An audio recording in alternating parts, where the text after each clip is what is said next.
வணக்கம். அஸ்த நட்சத்திரம் கொண்ட கன்னி ராசி அன்பர்களுக்கு 20/8/2024 முதல் 2/12/24 வரை உள்ள காலகட்டங்களில் நட்சத்திரத்தில் குரு பகவான் உள்ளார். இந்த நட்சத்திர குரு பகவானானது வெளியூர் செல்வதற்கான வாய்ப்புகளை ஏற்படுத்தும். இடமாற்றங்கள், தொழில் மாற்றங்கள், வீடு மாற்றங்கள் போன்றவை ஏற்படுவதற்கான வாய்ப்புகளை கொடுக்கும்.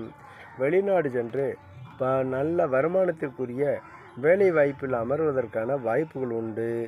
இவர்களுக்கு பலவிதமான நன்மைகளை கொடுக்கக்கூடிய காலகட்டமாகவே கருதப்படுகிறது. ஐப்பசி 2ஆம் தேதி வரை உடல் நலனில் கவனமாக இருக்க வேண்டும். இந்த காலகட்டங்களில் கிட்னி பாதிப்புகள், கல்லீரல் நோய், கணையம் நோய், அதே மாதிரி இருதயம் சம்பந்தப்பட்ட நோய் அனைத்தும் ஏற்படுவதற்கான வாய்ப்புகள் உண்டு. பிரஷர் வருவதற்கான காலகட்டமாக உள்ளதால் மன அழுத்தம் ஏற்படுவதை குறைத்து கொண்டால் நன்மைகள் அதிகமாக கிடைக்கும். வழிபாட்டுக்கு அதிகமாக சென்று வந்தால் மனம் அழுத்தம் குறைந்து இவர்களுக்கு பலவிதமான நன்மைகள் கிடைப்பதற்கான சாத்தியக்கூறுகள் உண்டு. எனவே இவர்கள் பலவிதமான நன்மைகளை அடைந்து பலவிதமான இடையூறுகளை களைந்து இவர்கள் பல விதத்தில் வெற்றி கிடைக்க வாய்ப்புகள் உண்டு.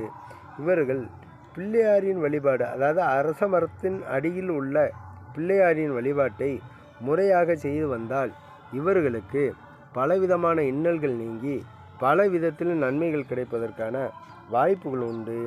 இவர்களுக்கு 3/12/2024 முதல் 5/4/2024 வரை உள்ள காலகட்டங்கள் வெகு வெகு வெகு வெகு சிறப்பான காலகட்டமாகவே கருதப்படுகிறது.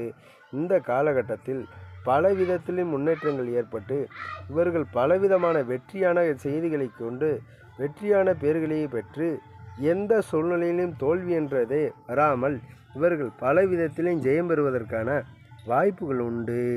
இந்த காலகட்டமானது வெகு சிறப்பான காலகட்டமாக கருதப்படுகிறது.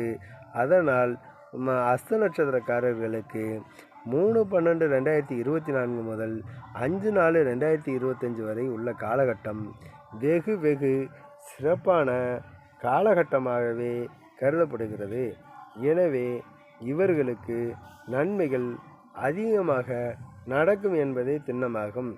ஆனால் எவ்வாறு இருந்தாலும் அருகில் உள்ள கோயில்களில் சென்று வழிபடுவது சிறப்பாகும். எக்காரணத்தை கொண்டும் நவக்கிரக வழிபாடு செய்யாமல் இருந்து அதற்குரிய அதிதேவதைகளை, குருநாதர்களை வழிபட்டு வரும்போது இவர்களுக்கு நன்மைகள் அதிகமாக கிடைக்கும் என்பதே திண்ணமாகும்.